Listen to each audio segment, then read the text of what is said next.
This is the AM News, now the news in detail. Let's begin with unpaid loans and unearned salaries by health workers currently on Exodus make up a chunk of irregularities at the Health Ministry and the Ghana Health Service when they appeared before the Public Accounts Committee on Tuesday. The ministry took turn at the committee to answer questions on violations pointed out in the Auditor General's report for 2024. It also emerged that at least 3 out of these health workers have been referred to the Economic and Organized Crime Office, EOCO, and Interpol to assist with retrieval of the funds. My colleague James Abochie was at the committee sitting and filed this report. The Ministry of Health and the Ghana Health Service appeared before the Public Accounts Committee on day 2 of the committee sitting. Procurement breaches, unearned salaries and unserviced bonds were some of the several irregularities cited in the Auditor General's report for 2022. Now, in an instance involving the National Blood Center, Chairman of the committee, James Abochie, referred management of the Blood Center to the Attorney General for prosecution over some 130,000 procurement breaches.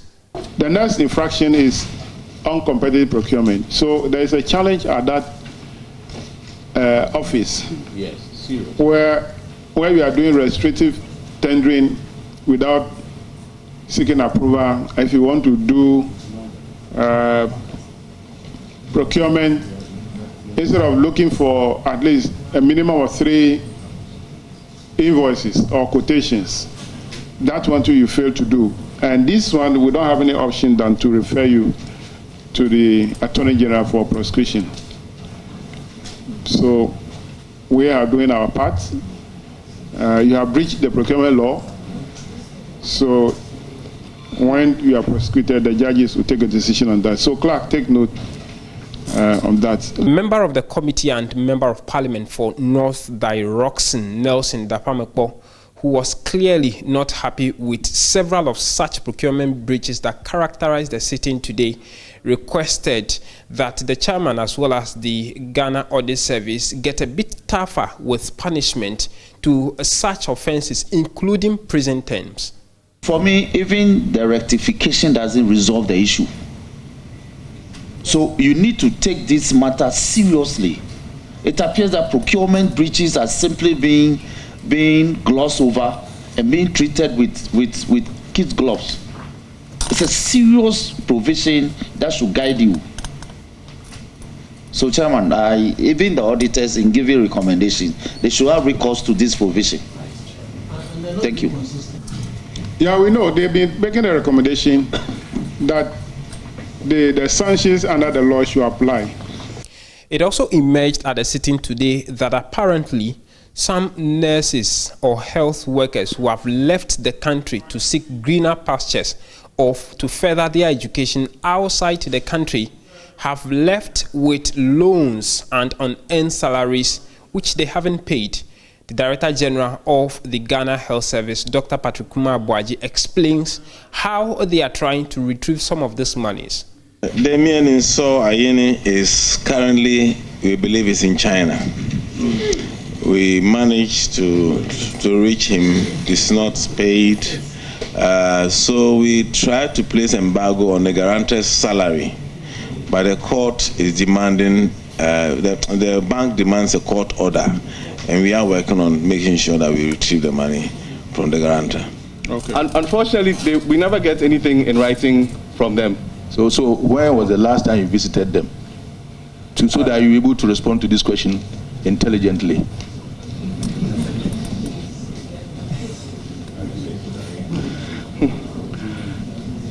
I have to confess, it was last year.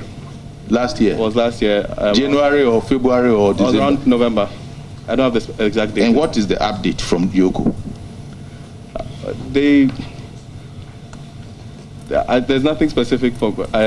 Sorry, I have to find the right words to say. So when you say they are making an effort to resolve this thing, it is not true. Okay, then I suppose what I meant to say was that we have reported the matter to EOCO. Before all of this unfolded in the early hours of the sitting, a spectacle actually happened when the Minister of Health as well as his two deputies were announced to be absent at the sitting. And also the minister is not here. We have colleagues who have contested this election and they are here. If they have lost, there are people who have lost and they are here. Two of the deputies lost, that's fine. But it doesn't mean that they shouldn't work. Are they resigning? And if they're not resigning, they should be here. So I don't think that that's a good excuse. Because they have gone to contest elections, they are unable to come. I mean, you should get a different excuse. And the worst of it is that the chief director is not here. I mean, you're not taking us serious. The committee resumes to continue with the proceedings. Reporting from Parliament here in Accra, my name is James Abochie for JoyNews. Special Prosecutor Kisi Ajabeng has expressed grave concern about Ghana's fight against corruption as the country scores 43 on the Corruption Perception Index for the fourth consecutive time. A 2023 roundtable discussion on the latest corruption perception report, the OSP called for the establishment of anti-corruption courts that will prosecute persons caught engaging in the practice if the country is serious about fighting the menace. Ghana has for the past 4 years scored 43 on the Corruption Perception Index. This year's score means the country placed 70th out of 180 countries ranked. The nation's static rank has led stakeholders to raise concerns about Ghana's efforts in fighting corruption. At a roundtable discussion on the 2023 Corruption Index, Special Prosecutor Kisi Ajabeng proposed the establishment of anti-corruption courts to fast-track the prosecution of corruption cases. If we stifle truth and we place no premium on integrity, we dim the light of justice and we darken the scourge of corruption. That is to say, the absence of truth and integrity are the bedrocks of corruption. May we assure anti-corruption law enforcement institutions the flow of adequate resources. May we assure, in actual practice, the independence of the judiciary.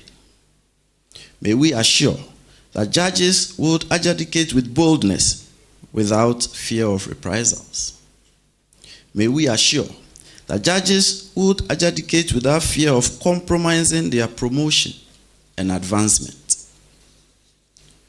May we set up a specialized anti-corruption court manned by especially trained judges in the field to swiftly and efficiently deal with corruption cases. Executive Director of Economic and Organized Crime Office Yoko, Mahama Tiwa Adodankwa, says Ghanaians should be deliberate in fighting corruption, a step she believes will go a long way to help curb the menace. Story of somebody who requested for help on Momo, and I agreed, a student. And the person, after when I agreed and the person said I should send per the Momo, she called again to say, I'm owing on my Momo, so don't send the money on it. Otherwise, they will take it. But I still did. The point is that this person doesn't know that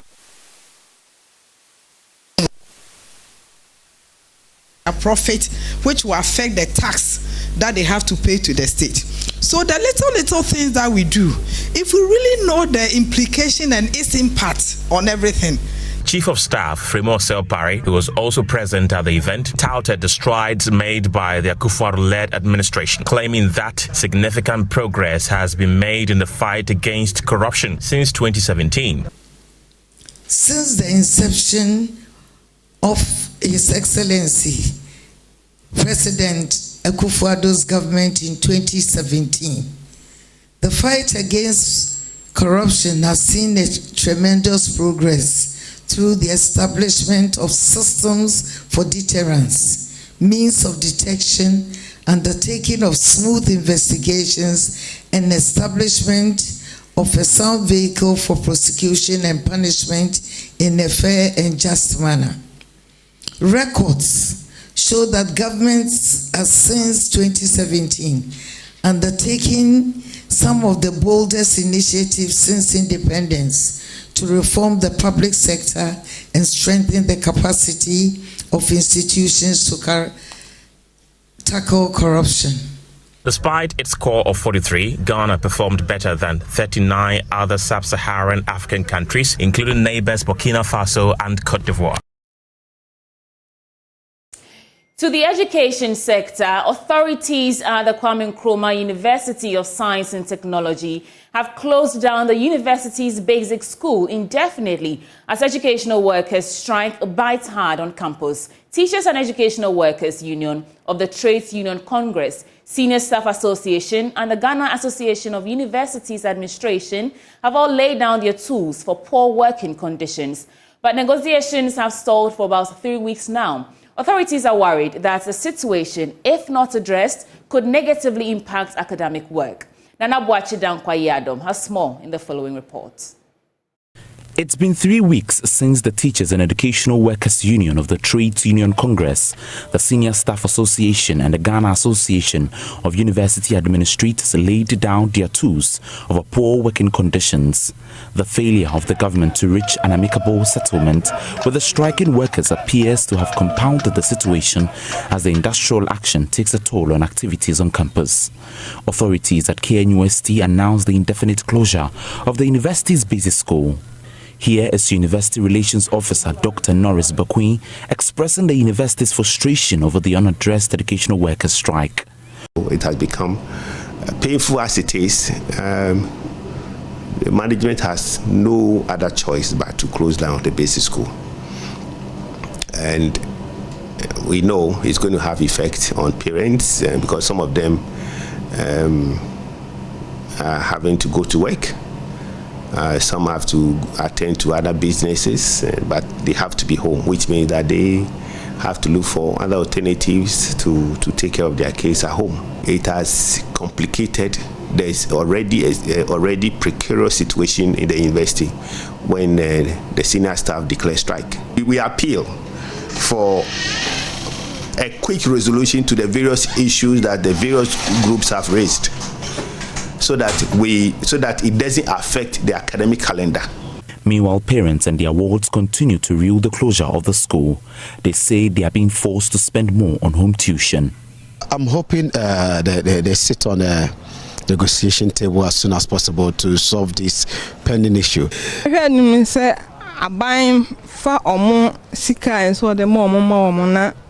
Government must conclude its negotiations with the striking union. My children had to join me to make sales today because the school has been closed down.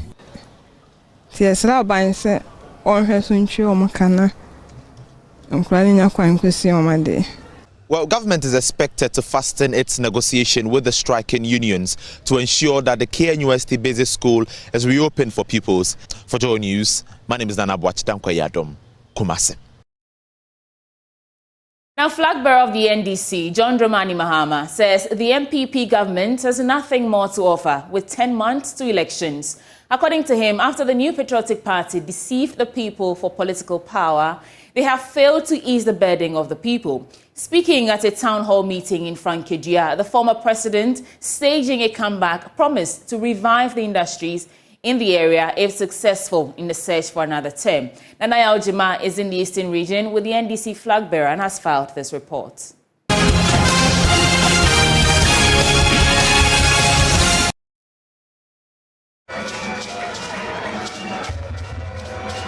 The NDC is touring the Eastern region as part of the Building Ghana tour. The tour, which is seeking the opinions of Ghanaians in drawing the party's manifesto, met labor unions in the region. At the town hall meeting, issues of corruption were raised by the electorate.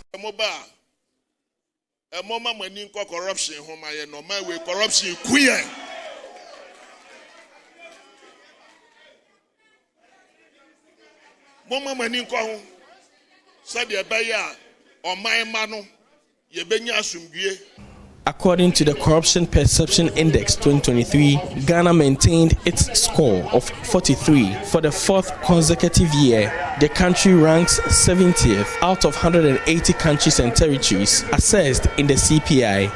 One would have thought that the corruption cases were enough, but it's even made Ghanaians numb. Now Ghanaians are not surprised again. This corruption does not shock Ghanaians the way it used to shock us. Today, when there's a scandal, people are like, oh, their bread. Because they are all tired. Everybody is tired. And so even in the twilight, when you are about to exit office, you are still coming up with schemes to steal Ghanaians' money. And this is at a time when we have the Office of Special Prosecutor.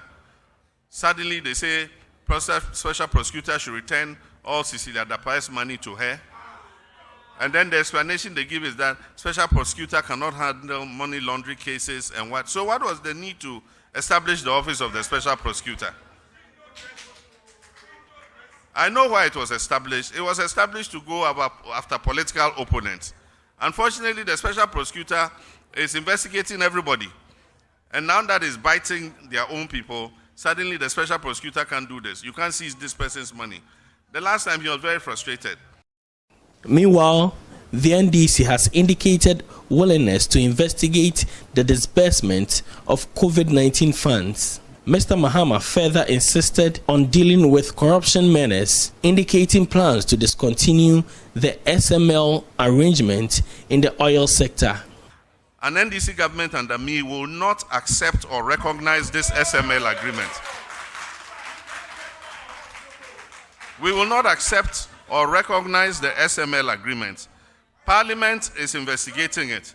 The president has hurriedly gone to get KPMG to come and audit it. Whatever audit they do, I say we won't accept or respect any agreement with SML. COVID was an adversity, but it was also an opportunity because plenty people poured money into Ghana. The IMF gave us $1 billion free. Then they gave us another $1 billion special long-term loan. One was SGR, one was a long-term low-interest loan. $2 billion. World Bank gave us almost $1 billion, $3 billion.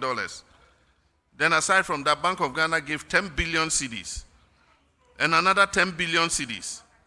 African Development Bank gave us money. GIZ gave us money. China gave us money. And the Auditor General audited it and said the money was misused. For JoyNews, Nana Ojima reporting.